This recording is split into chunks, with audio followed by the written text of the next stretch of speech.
Good afternoon, and welcome to the Pilot's Watch. Today, this is the first video review of this channel. Had a really wonderful opportunity to get a chance to hold on to this Wasson automatic field watch for several months. It was lent to me by Watches the Wing on Instagram. Wasson reached out and lent this to Watches the Wing in order to try and get it into the cockpits of as many naval aircraft as possible to really put it through its paces and put it through the ringer. So I was given the opportunity to use this and to review it. And after many months of being busy, finally it's the Christmas vacation, and I have time to actually sit down and work on this review. As we can see in the background, going through a very pleasant unboxing experience. It came in a nice leather watch roll made by Odin Leatherworks in Texas with a spring bar removal tool, or a spring bar tool, and a link removal tool, as well as a supplied NATO strap and a bracelet. He also included a set of naval aviator wings, due to this being sent out to a bunch of Navy pilots to go fly it around. So as we look at this, we'll get into the specs. They should be coming on the screen momentarily. It's a 42.6 millimeter case. I understand that's a little bit large, but it fits the field slash Flieger DNA. It's 11 millimeters thick, so it's very nice and thin. It has a 50 millimeter lug to lug, and the male end links do make that a little bit larger. Has 100 meters of water resistance, and a Ronda Mechanico or Meccano R150 movement that's regulated to 12 seconds per day. It's a 4 hertz movement with a 40-hour power reserve. As you can see, it has a exhibition case back it's very nicely done. It's a solid looking movement. Through that exhibition window, and I had no problems with its performance. When we come to talk about cons a little bit at the end, we'll just briefly touch on it here. It is a very loud movement. It's not quite like Timex levels, but it's certainly louder than even something like a Miyota. The rotor noise is definitely apparent. The ticking noise is very apparent, and the winding experience is quite loud. That being said, as it is an automatic movement, it's Swiss made, but you're not going to have to wind it that often unless you have a lot of other watches in your watch box. One other thing that's worth talking about here is the list price. Right now, this watch is on sale for $575 US, with free shipping anywhere in the lower 48 US states. Originally, it launched around $1,000. Now it's listed at $715, and it's on sale right now for $575. I think that this watch at $575 is a bargain. One interesting thing that's worth talking about and worth noting is on the website right now it's $575 on bracelet and $675 on NATO. Obviously, if you're interested in getting this, then you should buy it on the bracelet. We'll see on the cons a little bit later. The NATO that comes with it, I was not at all a fan of, or the Zulu strap as they call it. So certainly get it on sale for cheaper and put it on a better NATO strap. As you can see right now, I have it on a Watches Espionage 5-eye strap, and I think that worked out really, really well. I wore the watch probably most on that, but we'll be able to take a look. As we look at the design, the legibility is really phenomenal. You have those syringe hands with that little arrow loom plot on the seconds hand. Really, really, truly a very pretty design. All right, we're going to buck tradition a little bit. We're going to start off and get this watch on wrist on a variety of different straps, and then we'll go through in a little bit more detail, talk about the design, and then some of the pros and cons, and then we'll finish up with some loom shots and closing thoughts. So here I got the I got the watch coming on wrist on the Watches of Espionage 5-eye. It's a very comfortable NATO strap, and I think that it looks very pretty with this Wasson. You can see that it fits well. I have a small 6 3/4 inch wrist, and this watch is just about as large as I feel like I can comfortably wear. It's one of the issues that I had with the supplied NATO strap. It added a lot of bulk and thickness to the watch that made it just kind of stand off of my wrist and then extended the presence off the sides of my wrist. But as you can see on this beautiful olive and red strap, you can see I think the watch really sets itself off. You can see here also the that very raised mirror polished bezel with a slightly raised sapphire crystal. Just a very nice pretty design for this watch. It's kind of uh, inspired by a Rolex Explorer or kind of a glycine combat field watch. Um, but it has very much its own aesthetic with those syringe hands, the outer all of the Arabic numerals. You have the date at the 3 o'clock that doesn't replace the 3 o'clock numeral, which I really appreciate. And here we can see we put it on the bracelet. As you can see, it's once again a little bit large for my wrist, but the bracelet wears very comfortably. I do have some small niggles with that bracelet. Um, does not have any sort of quick change end links, and I wish that it had some micro adjust in the clasp. That being said, it was a supremely comfortable experience, even though I feel like they could have stepped their game up a little bit with regards to the bracelet. All right, now we can see the watch on the supplied NATO strap. As you can see, it's just a very thick construction on that NATO strap. It bunches up on the side, and it starts to dwarf my wrist. If you have very large wrists, this could be the strap for you. However, from my personal tastes, I was not able to ever really have a good experience wearing it. The keepers are all those sort of large loop ring type keepers, as opposed to something that'll keep it down a little bit more. And I think there was just too much hardware, both on the left and right side of the wrist, in order to make that comfortable. You can see that loop doesn't really fold down that well and adds almost an extra centimeter to the profile. This could be something that you like, however, that's really not for me. So I strongly recommend, if you want to pick this up, pick it up on the bracelet and go put your own NATO strap or other aftermarket strap on it. It does take pretty standard 22 millimeter straps. And here we're about to pull that bracelet off and get a better look at it. You can see it has a stamped clasp. It's not a fully milled clasp, but it does have a solid end links, really nice articulation, oyster style bracelet with the security clip and double pusher release. I really wish that they had included quick change spring bars on it. It took me way too long trying to deal with the fat spring bars that it came with to get that bracelet on and off. And as a result, I basically would wear it on the bracelet for a while and then I would take it off. As you can also see, even though it is 316L stainless steel, for whatever reason, it's taken a lot of scratches on that bracelet.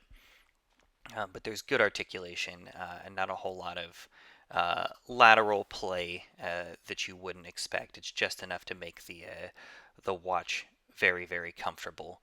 Um, that being said, one of the issues in places where I really wish that they had spent a little bit more work and time was on that clasp.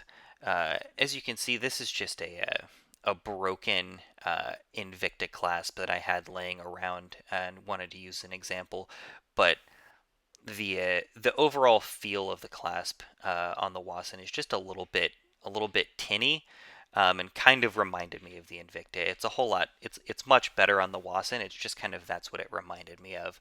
I've seen this clasp on a lot of other micro brand watches, and I think it's just kind of one of the clasps that's in the parts catalog.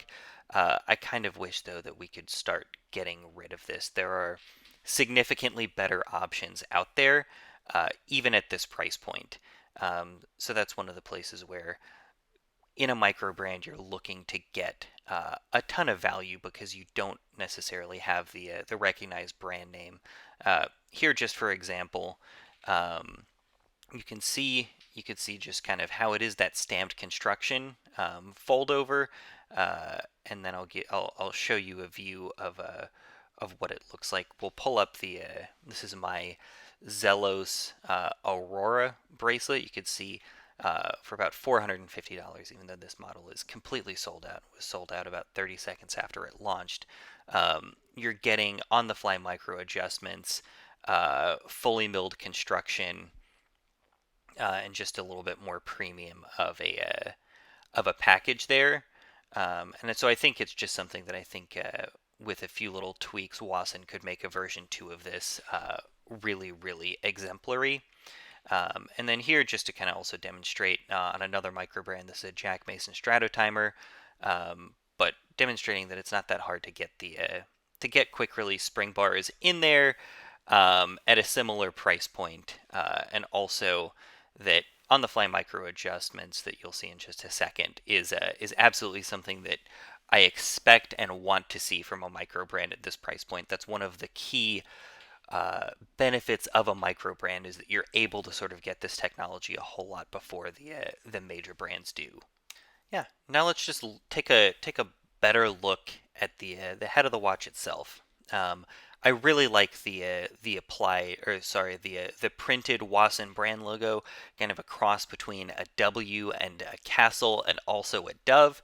You have that signed screw down crown that looks really, really good. You have mostly brushed sides with some polished accents, and then that high polished raised, kind of almost slab sided bezel. I actually talked to the founder of the Wasson watch brand. He said that the reason for that is they loved the sort of Explorer 1 style bezel, but they wanted to maximize the surface area of the dial for the case size for legibility, and so they had to basically increase that angle. I think it looks really, really interesting, and it's not a design choice that you see that often. From certain angles, it can make the watch look very tall, but considering the fact that it's only 11 millimeters thick, it's really only like that 1/3 angle where you can kind of see that and notice that. The finishing on the watch itself is right around what you would expect for this price point. It's very good. I wish that the bracelet had also kind of had some of those chamfered polished edges. I understand that that doesn't really fit as well with the field watch aesthetic, but at the same time, I think that if they had been able to carry that polished chamfer from the lugs and the case side down the sides of the bracelet, it would have created a more cohesive overall design aesthetic. Can see, I think this watch probably works best on a NATO strap, at least for me. It's already a large watch with a 50 millimeter lug to lug in the male end links there. Don't do my smallish wrist many favors. So I think a NATO or an FKM rubber strap or something of that is gonna be at least where I would wear this watch on the most. I did get many weeks of wrist time with this watch. And I really don't have many complaints. I think that it's incredibly legible. It's a pleasure to use, and it looks really, really fantastic. So now let's just talk about my couple of cons with this watch. I think most of them are very minor. The first con is the bracelet. I think the bracelet itself, it's really just the clasp that could have used a little bit more attention. I wish they had given us the quick release end links. Otherwise, the bracelet is incredibly comfortable. I think the NATO that it comes on really doesn't do any favors for it on my wrist. But once again, that's an incredibly cheap fix. We'll look at the lume in a minute. I wish the lume had been done better. It is a field watch, so it's not as critical as if it were a dive watch. However, you can absolutely do better on the lume there. The movement itself, it's Swiss made. It's a Swiss movement. All about that. I honestly wish at the price of $575 right now, I am entirely happy with the R150 movement. I think where it launched closer to $1,000, I would have wanted to see a Sellita SW200 or something similar. Or at 575, honestly, I would be happy with a Miyota 9015. Um, the movement itself is very loud. I would honestly rather have the Miyota movement and have the watch be just a little bit quieter. It's to the point where you can kind of notice it if you're in a quiet room. And the sound, I'll play it in a minute, but the sound at the beginning of the video was actually the recording of the watch in a quiet room. My last con was going to be the price. However, they've reduced that price down to 575, and at that point, I think that this watch is an absolute steal. Uh, if I hadn't already been wearing it for 4 or 5 months and have many other watches on my list, I would be buying myself one to put back into my collection. It'll still probably happen. All right, now let's take a look at the Lume. You can see here, I just have a few other watches around it for comparison. I'm hitting them all with the UV torch. You can see that against two Zealouses and the Jack Basin Strato timer, the Lume very quickly falls off. It appears to be bright for a minute or two after hitting it with that UV torch, and you can already see the Lume on most of the numbers is already gone. And that's kind of the story for how the Lume on this watch goes. It is a field watch, so I'm not going to hold that too far against it. But that being said, I think that a few more coatings of that uh, BGW9 Super Luminova would have helped out greatly. Now you'll kind of see I'm going to bring the watch into a couple of darker environments. Once again, right after hitting it with the torch, and you'll just be able to see there's the direct comparison. But when we go over and put it in a darker environment, yes, you can still use the watch several hours after it has been used, but the legibility does begin to fall. All right, and now here we go. This is the darkest environment that I could create in my house for this watch. You can see that immediately after it's been charged up with the UV torch, it looks great. Even those inner 24-hour subdials look fantastic. And then here, just very briefly, a couple shots of the it in a transitional light. Yeah, it still stands out. It just doesn't last as long as I would want it to. All right, let's get into closing thoughts. I think that this is a very, very well-made watch for the asking price of $575. Who do I think this watch is marketed to? Is it marketed to mainline watch enthusiasts? Is it marketed to micro brand enthusiasts? I think that the market segment that this watch is going for is the military, law enforcement, search and rescue, firefighter type community, and they're trying to create watch enthusiasts out of them. For a Swiss-made watch that's this legible, this pretty, and this well built, I think they're doing exactly what they need to be doing. I think that coming down on the price like they did is absolutely where it needed to be. I think $1,000, $900, whatever they were asking for it previously was too much. But I want to see what Wasson has to offer next. Very happy and very grateful to have been given the opportunity to fly around with this, beat it up, and also to review it. I noticed that nobody else has reviewed this, so hopefully this will be the first one on YouTube and from the Pilot's Watch. Thank you for watching.